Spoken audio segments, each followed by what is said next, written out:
أنا الفيديو ده قررت إن إحنا نعمل شطرنج مع بعض، طبعًا مش هنعمل الشطرنج، هنعمل قعدة الشطرنج، قعدة الشطرنج دي مقاسها 40 في 40 وبعد كده بعد أمّا أخلّصها هاورّيكم هتبقى حلوة جدًا، إن أنا هاركّب لها 3 رجول وهتبقى ترابيزة للشطرنج.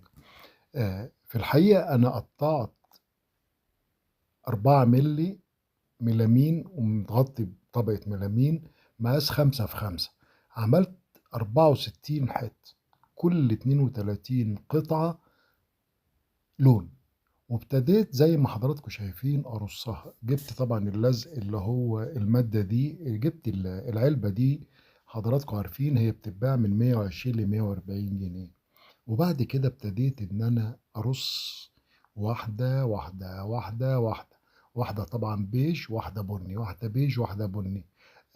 قعدة الشطرنج دي فعلًا حاسس إن هي هتبقى trend لإن جميل جدًا إن إحنا نعلّم ولادنا الشطرنج، الشطرنج فيه تفكير، من أرقى اللعب اللي ممكن تلعبها هي لعبة الشطرنج. عايز أحكي لكم إن أنا كنت باقعد أنا ووالدي الله يرحمه، كنا بنقعد نلعب الشطرنج أحيانًا الدور بيقعد بال3 أيام، هو كان حريف جدًا وما كانش بيتنازل، وأنا برضه كنت باعَصلَك معاه، هو في الآخر كان بيغلبني، بس كنا بنقعد في الدور فترات طويلة جدًا، علشان كده قررت إن أنا أعمل لكم شطرنج، وكل اللي عايز قرصة أو ترابيزة شطرنج يبعت لي على الواتساب وهابعتها له لغاية عنده. طب لو أنت حبيت إن أنت تعمل الشطرنج ممكن أبعت لك القطع ال5 في 5 وتقعد تركبهم، ممتع جدًا إنك تصنّع الحاجة بإيديك.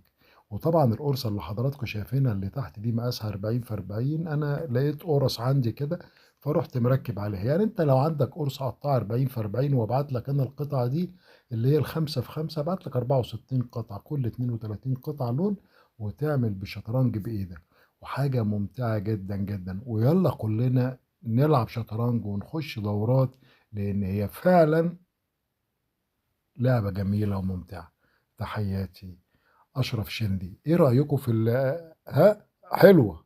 شكرًا ليكم، أشرف شندي.